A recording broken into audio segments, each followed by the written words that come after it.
All right, kids, get ready for this. This is the future. Some of you guys don't care about the future, but we do. We care a lot about the future. This is Rioja. Now you're saying, wait, future Rioja? Isn't Rioja like that old school wine growing area in Spain? Yes, it is. We adore Rioja. Some of the greatest, most classic red wines on the planet have come from Rioja over the past 100 years. And currently Rioja is making some of the greatest value wines in the world. Undisputed, hands down. Now, that doesn't mean that Rioja can't remake itself, right? It doesn't mean that Rioja can't make changes in how they do their business and what they grow and how they grow it. And in fact, it's not so much a planting new vineyards, it's repatriating old vineyards. That is the big deal in Rioja right now. Because so many of these old vineyards for so many years went to the larger concerns, and a lot of these grapes just got blended into this mass, albeit delicious, these mass delicious bottlings of Rioja, 2 million bottles produced, and these whole 10-hectare vineyards with 100-year-old vines will literally be swept away into the blend. And there's a few folks in Rioja kind of fighting that now. And it's good. It's great, actually. So you remember the thing we did with Telmo's wines with the 6 different terroirs, with the La Bastida and San Vicente de la Sierra, et cetera, et cetera. That's really good. It means Rioja's thinking. It means they're focusing on what's next. Now, included in the what's next is the revolution of Garnacha. Revolution of Garnacha. Garnacha played a huge deal in the Rioja vineyards up until almost the 1970s. A lot of the great Rioja wines from the 40s, 50s, 60s were very informed by the Garnacha grape. There's a lot more Garnacha grown in Rioja. And in the 70s, Garnacha took a backseat because it was a lot of the hillside vineyards. And in fact, Tempranillo was industrialized down on the valley floor. And that's why, Tempranillo kind of took things over. And so Rioja was all about Tempranillo forever. Now, it's coming back the other way. Because with climate change, there's a few more difficulties with Tempranillo, maybe sometimes in some vintages, maybe getting too much, too rich, too tannic, etc. And Rioja doesn't want their wines to taste like Ribera del Duero, which are more forceful, powerful, or Toro even for that matter, right? So what they've done is they're repatriating Garnacha, and it's fabulous to see. So this is Proelio, and this is made by Javier Palacios. I don't think there's a relation to Alvaro Palacios. I don't believe so. I did some research and I tried, and I don't think they're related.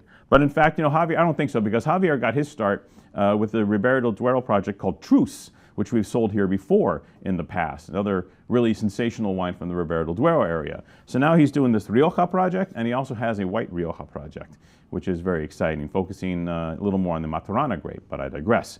Let's get back to this wine. This is the Purelio, and as you see on the front, it says Viñedos, Viejos.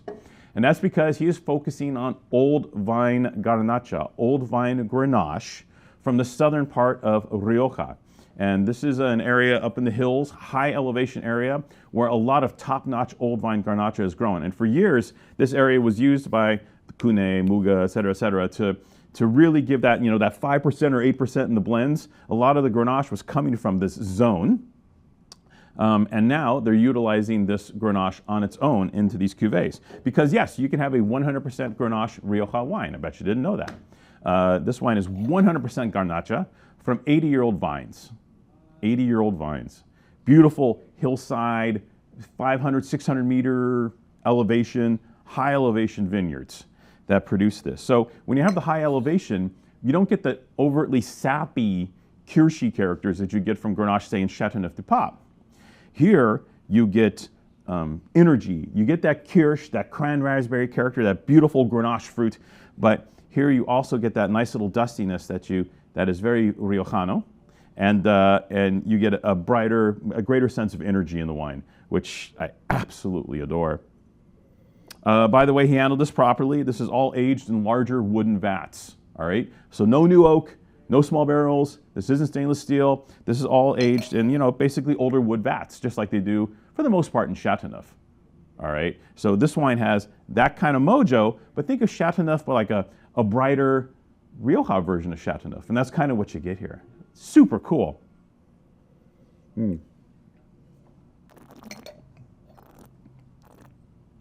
Love the color, that proper Grenache color. It's like Pinot Noir. Grenache isn't supposed to be deep, dark, and inky. If it is, there's probably something else in it. you know? Real pure Garnacha is supposed to be just like this. A lot of fruit, juicy, nom nom nom nom nom type wine. Garnacha shouldn't be brutally tannic. This wine isn't. It's just lightly tannic, just enough tannin to really take that fruit and frame it just a little bit as it glides across your palate. Absolutely beautiful. Like this wine, I want ham. Like it's almost Italian in its presentation of, you need food now. You know, the wine goes, hungry? And I was like, I wasn't hungry until I started drinking you. And now, yes, I would like lots of ham. This wine does that. And I love wines that do that. That's why Italian wine is so great, because Italian wine makes you go, shouldn't you be eating right now? And you go, yes, ma'am. And yeah, then you start eating. Ugh. So, apparently he had some, distribution issues, what have you. We're not privy to all the information, but delicious. This is a legit $35 bottle of Rioja. With scores, everything, look it up. I think 92 from Wine Advocate. Luis Gutierrez had some really nice things to say about it. And so we get to sell you this $35 wine for $12, $11.98. This is an F load of wine for 12 bucks. It really is. The biggest problem, there's only 50 cases. And yeah, I would say it's not an if, it's merely just how much?